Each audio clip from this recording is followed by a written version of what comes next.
നന്നാക്കാൻ വന്നവരാണോ?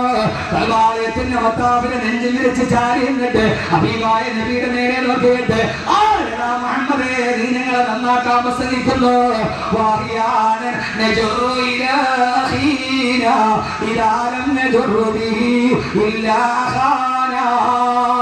ഒരു ചെറുപ്പക്കാരൻ വിളിച്ചു പറഞ്ഞു, ഇന്ന് രാവിലെ മുതൽ ഞാൻ വ്യഭിചരിക്കാൻ വേണ്ടി നടന്നു. ധാരാളം പെണ്ണുങ്ങളുമായി ഞാൻ കിടപ്പുറ പങ്കിട്ടുണ്ട്. ഇന്ന് രാവിലെ വ്യഭിചരിക്കാൻ ഒരു പെണ്ണിനെ തേടി നടന്നിട്ട് ഒരു പെണ്ണിനെ പോലും കിട്ടാതെ വൈകുന്നേരം വീട്ടിലേക്ക് തിരിച്ചു വരുമ്പോ ഒരു ദിവസം വ്യഭിചരിക്കാൻ എനിക്ക് ഉറക്കം വരില്ല. അങ്ങനെ നിരാശയോടെ നടന്നു വരുമ്പോ എന്റെ സഹോദരന്റെ ഭാര്യയെ കണ്ടപ്പോ അവളെ പിടിച്ചുകൊണ്ടുപോയി കിടപ്പുറലിട്ട് ഞാൻ വ്യഭിചരിച്ചെന്ന് കൽവാലയത്തിന്റെ മത്താവിനെ ചാരി നിന്ന് വീരവാദം മുഴക്കിയപ്പോ മറ്റൊരുത്തൻ പറഞ്ഞിരുന്നറിയോ,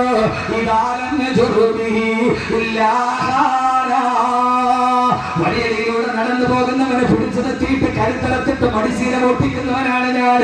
ഇന്ന് രാവിലെ മുതൽ വൈകുന്നേരം വരെ ചന്തയുടെ പുറഭാഗത്തുള്ള പാറക്കെട്ടിൽ ഊരി പിടിച്ച വീരമായി വാളുമായിട്ട് ഞാൻ കാത്തുനിന്ന് ഒരാളെ പോലും വൈകുന്നേരം വരെ കിട്ടിയില്ല. അവസാന നിരാശയോട് ഇന്നൊരുത്തന്റെ കരുത്തറത്തിട്ട് മടിശീല പൊട്ടിക്കാൻ കഴിയില്ലല്ലോ നോക്ക് നിരാശയോടെ ഇരുന്നപ്പോഴാണ് എന്റെ വാപ്പ അതിലെ കടന്നു വന്നത്. എന്റെ വാപ്പയെ പിടിച്ചു നിർത്തിയിട്ട് എന്റെ വാപ്പയുടെ കരുത്തരത്തിട്ട് എന്റെ വാപ്പയുടെ മടിശീലയിലെ പറഞ്ഞ ഓട്ടിച്ചു കൊണ്ടുപോയി എന്ന് പരസ്പരം വീരമാണം പറഞ്ഞ ചെറുപ്പക്കാരെ അമ്മാന്റെ റസൂലിനെ പരിഹസിച്ചപ്പോ ഞങ്ങൾ ബലമുള്ളവരാണ്, ഞങ്ങൾ ആരോഗ്യമുള്ളവരാണ്, ഞങ്ങൾ പണമുള്ളവരാണ്, നീ ഞങ്ങളെ വാഴ പറഞ്ഞ് നന്നാക്കേണ്ടതാന്ന് പറഞ്ഞപ്പോ ഓ സമയത്താണ് ചെറുപ്പക്കാരി വിശുദ്ധ ഖുർആനിന്റെ ഏറ്റവും പേടിപ്പെടുത്തുന്ന ആയത്തിറങ്ങിയത്.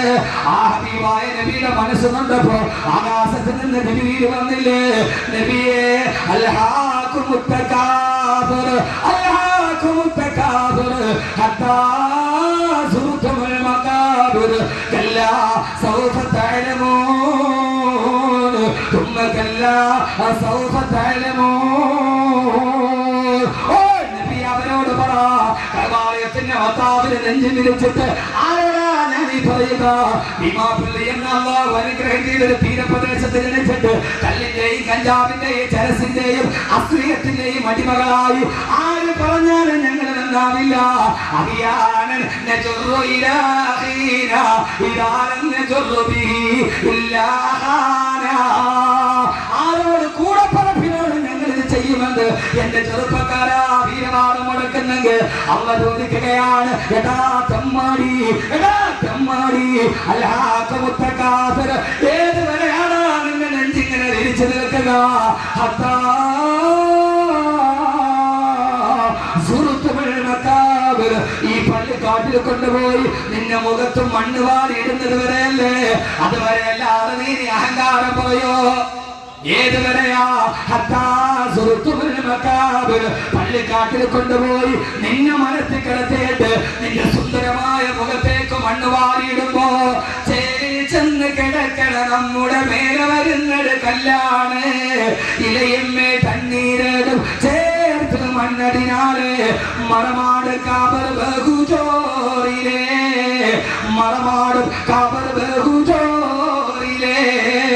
നിന്റെ സുന്ദരമായ മുഖം പള്ളിക്കാട്ടിലെ കബർസ്ഥാനിൽ മറന്നു കിടക്കുമ്പോ ഈ കാണുന്ന പാട്ടിൽ കാണുന്ന ഈ മനുഷ്യന്റെ സുന്ദരമായ മുഖത്തേക്ക് അവൻ മറന്നു കിടന്നാൽ അവന്റെ മുഖത്തേക്ക് വീഴുന്നത് പുഷ്പങ്ങളല്ല. ഇവൻ മറന്നു കിടന്നാൽ അവന്റെ മുഖത്ത് വീഴുന്നത് റീത്തുകളല്ല, കല്ലും മണ്ണുമാണ് നിന്റെ വായിലേക്ക് വന്നടിക്കുന്നത്.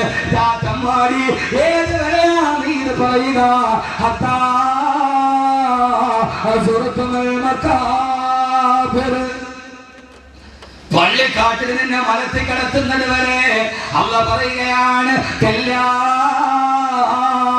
അല്ല നീ വിചാരിച്ചതുപോലെയുള്ള കാര്യങ്ങളുടെ കിടപ്പ് നാളത്തെ സൂര്യോദയം കാണാമെന്ന് നീ വിചാരിക്കണ്ട.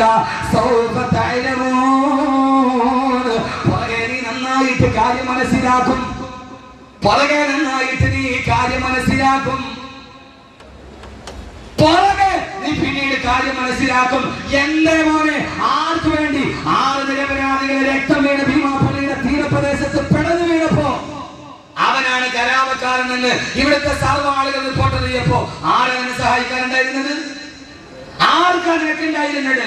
അല്ലാഹു പറഞ്ഞില്ല, നീ വിചാരിക്കുന്നത് പോലെയല്ല ഈ ദുനിയാവിന്റെ പോക്ക്. ഇതിനെ സൃഷ്ടിച്ചത് ഞാനാണ്, ഇതിനെ കൊണ്ടുപോകുന്നതും ഞാനാണ് എന്ന് അല്ലാഹു സുബ്ഹാനഹു വ തആല പറയുമ്പോൾ ഈ ദുനിയാവ് അസലും മതൂബും ബിത്തൗമി, വിഷം പുരട്ട അമ്പാണ് എന്ന് നബി വിഷം പുരട്ടിയ തേനാണ്, വിഷം പുരട്ടിയ തേനാണ് ദുനിയാവ്. ഈ വിഷം പുരട്ടിയ തേൻ നാക്കിൽ തൊട്ടിട്ട് നീ രുചിച്ചിട്ട് നടക്കാൻ ഇതിന്റെ ഉള്ളിൽ വിശ്വാസം നിനക്ക് അറിഞ്ഞൂടാ. അല്ലാഹു നമ്മളെ കാക്കട്ടെ. ഏതുവരെ പള്ളിക്കാട്ടി മലത്തി കടന്ന പിന്നെ ബിൽഗേറ്റ്സും ഞാനും ഒരേപോലെ, ബിൽഗേറ്റ്സ് നിങ്ങളും ഒരേപോലെയാണ്. കാരണം അവന്റെ മുഖത്തേക്ക് വീഴുന്നത് മണ്ണാണ്. അല്ലാഹു നമ്മളെ കാക്കട്ടെ. ഈ ഒരു ബോധം മനസ്സിലുണ്ടാവും. ഈ ഒരു ബോധം അപ്പൊ ചോദിക്കും, ഉസ്താദേ ദുനിയാവ് വേണ്ടേ? ദുനിയാവ് വേണം. വെള്ളം സഞ്ചരിക്കണമെങ്കിൽ വെള്ളം വേണം, വേണ്ടേ? ربنا آتنا في الدنيا حسنة وفي الآخرة حسنة وقنا عذاب النار. വെള്ളം ഇങ്ങോട്ട് നോക്കി വെള്ളം സഞ്ചരിക്കണമെങ്കിൽ വെള്ളം വേണം, ആഗ്രഹം വേണമെങ്കിൽ ദുനിയാവ് വേണം. പക്ഷേ വള്ളത്തിൽ കയറാൻ പാടില്ല.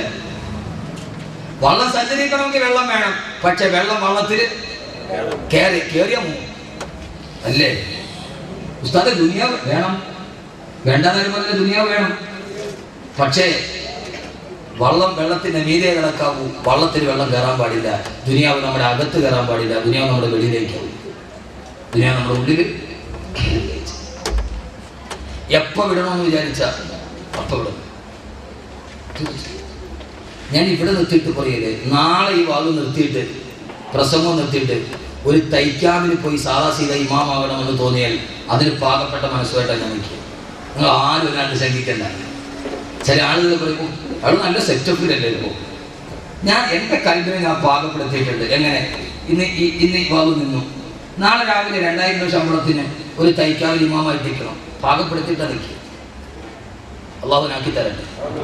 അല്ല ഇതില്ലെങ്കിൽ പിന്നെ ജീവിക്കാൻ കഴിയില്ല, പിന്നെ ഞാൻ ദുനിയാവ് നഷ്ടപ്പെട്ടു പോയി, എൻ്റെ ആഹ്റം നഷ്ടപ്പെട്ടു പോയി, അങ്ങനെ ഒരു തോന്നലുണ്ടാവും. ദുനിയാവിന് പോയോ? അള്ളാഹു ഇത് ആരുടെ കയ്യിലും തരും. വാസിക്കൻ്റെ കയ്യിലും തരും, നല്ലവന്റെ കയ്യിലും തരും. തിരിച്ചേത് സമയത്ത് അവൻ എടുക്കും. ആ സമയത്ത് എൻ്റെ പ്രിയപ്പെട്ട സഹോദരങ്ങളെ അള്ളാഹു നമുക്ക് ആ ചിന്ത നൽകട്ടെ. അള്ളാഹു പറഞ്ഞു ലതറവുന്നൽ ജഹീം, അള്ളാഹുവിനെ തന്നെയാണ് സത്യം, നീ നരകത്തെ കാണുക എന്ന് ചെയ്യും. എന്തൊരു വാക്കാണ് ഖുർആൻ മനുഷ്യന്റെ ഹൃദയത്തിലോട്ട് ഇറ്റിച്ചടങ്ങാണ്. ഈ ഒരൊറ്റ സൂറത്ത് പഠിച്ചാൽ മതി, പിന്നെ ഒരു മനുഷ്യ തമ്മാടിയാവില്ല.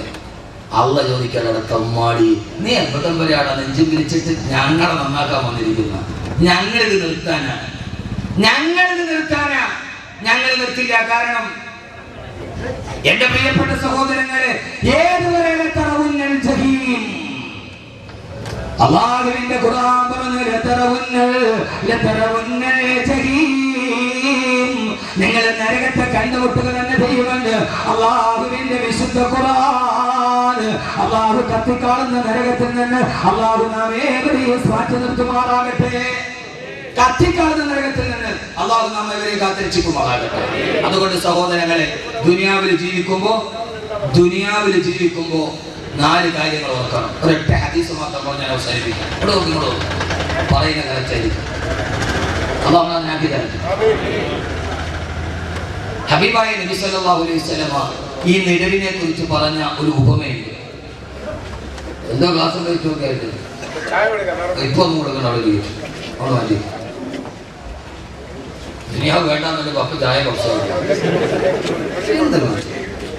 ഞാൻ ഒരു വ്യക്തി പാകപ്പെടുത്തിക്കൊണ്ട് വരും. അപ്പൊ നിങ്ങൾ ചായ കുറച്ചായിട്ട് വന്നാൽ കൊടുക്കാം ഇൻഷാ അല്ലാഹ്. അവസാനം നമ്മൾ നന്നായിട്ടൊന്ന് ദുആ ചെയ്ത്, വെള്ളിയാഴ്ച ഒത്തിരി നാളായി നമ്മൾ ഒന്നിച്ചിരുന്ന് ദുആ ചെയ്തിട്ട് ഒന്ന് ദുആ ചെയ്ത് ചായ കുടിച്ചിട്ട് നമ്മൾ പോകും. പക്ഷെ അതിനു മുമ്പ് ഒരു 4 കാര്യം നിങ്ങളോട് ഞാൻ പറയുകയാണ്. പക്ഷെ ചെയ്യൂലേ? ഹബീബായ നബി മുഹമ്മദ് മുസ്തഫ സല്ലല്ലാഹു അലൈഹി വസല്ലമ, എന്റെ പൊന്നു സഹോദരിമാരെ, ഈ പോക്കങ്ങൾ അവസാനിപ്പിക്കണം. ഞാൻ നന്നാവാനാണ്. ഞാൻ മിനി സ്കേർട്ടും ഇട്ട് അരയ്ക്ക് റിപ്പോർട്ടില്ലാത്ത വസ്ത്രം ധരിച്ച് ഞാൻ ഇങ്ങനെ നടക്കും. കക്ഷത്തിൽ ഒരു ബാഗ് തൂക്കി. മയ്യത്ത് കാണാൻ പോണ പെണ്ണിന്റെ കക്ഷത്തിൽ ഒരു ബാഗ് ഉണ്ടാവും. എന്തിനാണ് അല്ലാഹു?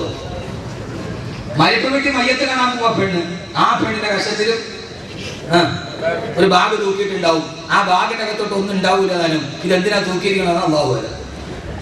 മയ്യത്ത് കാണാൻ പോവാ, അപ്പഴും കശത്തുന്ന ഒരു ബാഗ്. ഇതെന്തിനാ? ഒരു ഭ്രമമാണിത്. ഞാൻ പറഞ്ഞിട്ടില്ലേ, ഇതൊരു കശത്ത് ബാഗില്ലെങ്കിൽ ഞാൻ ആരാവില്ല. 4 പേര് നോക്കി കൊള്ളാവുന്നുള്ള കക്ഷത്തിലൊരു വാനിറ്റി ബാഗില്ലെങ്കിൽ മയ്യത്ത് വീട്ടിൽ വന്നിരിക്കുന്ന ആളുകൾ എന്ത് വിചാരിക്കും? ഒരു ബാഗ് ഒരു കഷത്തിൽ. അപ്പൊ മയ്യത്ത് കാണാൻ പോണ പെണ്ണിന്റെ കഷത്തിൽ ഒരു ബാഗുണ്ട്. ഇത് പടിഞ്ഞാറിന്റെ സംഭാവനയാണ്. കാരണം പടിഞ്ഞാറിന്റെ പെണ്ണിന്റെ കയ്യിൽ എപ്പോഴും ഒരു ചെറിയ ബാഗ് ഉണ്ടാവും. അതിനകത്ത് എന്താന്നുള്ള കാര്യം എന്നേക്കാൾ കൂടുതൽ നിങ്ങൾക്ക് അറിയാൻ പറ്റും. ഞാൻ പറയുന്നില്ല. അതവൾക്ക് വഴിയരികിൽ മുഴുവനും ആവശ്യം വരുന്ന സാധനമായിരിക്കും. അതുകൊണ്ട് അതിനാണ് പടിഞ്ഞാറ്റിലെ പെണ്ണ് പടിഞ്ഞാറ്റിലെ പെണ്ണ് കയ്യിലൊരു ചെറിയ ബാഗ് എപ്പോഴും ഉണ്ടാവും. അവൾക്ക് ആവശ്യമുള്ള സാധനങ്ങൾ അതിനകത്ത് ഉണ്ടാവും. അത് കണ്ടിട്ട് ഈ പാവം പച്ചപ്പൊട്ടി പൊട്ടി എന്ന് പറഞ്ഞാൽ പിന്നെ പച്ചപ്പൊട്ടി പൊട്ടി എന്ന് പറഞ്ഞാൽ പിന്നെ ഇതെന്ത് പൊട്ടിയാ? പച്ചപ്പൊട്ടി. അല്ലാതെ പിന്നെ എന്തിനാ വിളിക്കുക? എട്ടിപ്പെണ്ണ് വൈകുന്നേരം 7 മണിക്ക് ചായ നിൽക്കുമ്പോ ടിവിയിൽ സീരിയലി വരും. ആ സീരിയലി വരുന്ന പെണ്ണ് കണ്ണിൽ ഗ്ലിസറിൻ വെച്ചിട്ടാണ് അവള് കരയണം, അല്ലേ? സാരി കൊടുത്ത് ഇപ്പോഴത്തെ ഒരു സീരിയൽ അഭിനയിക്കുന്ന പെണ്ണിന് 500 സാരി ഉണ്ടെന്നാണ്. എന്റെ മോൻ 1 വയസ്സുള്ളപ്പോൾ തുടങ്ങിയ സീരിയൽ, അവന് 8 വയസ്സായി. ആദ്യത്തെ സംവിധായകൻ മരിച്ചപ്പോയാലും മോനാ സംവിധായകൻ. സീരിയലൊക്കെ കൊണ്ടാലും അതിൽ അഭിനയിക്കുന്ന ഒരു പെണ്ണിന് മിനിയാന്ന് സപ്ലിമെന്റിൽ കണ്ടത് അവക്ക് 500 സാരി ഉണ്ടെന്നാണ്. 500 സാരി ഒരു സാരി കൊടുത്ത് മുഖത്ത് പൗഡർ തേച്ച് കണ്ണില് ഗ്ലിസറിൻ തേച്ചിട്ടാണ് സീരിയലിലെ പെണ്ണിരുന്ന് കരയുന്നത്.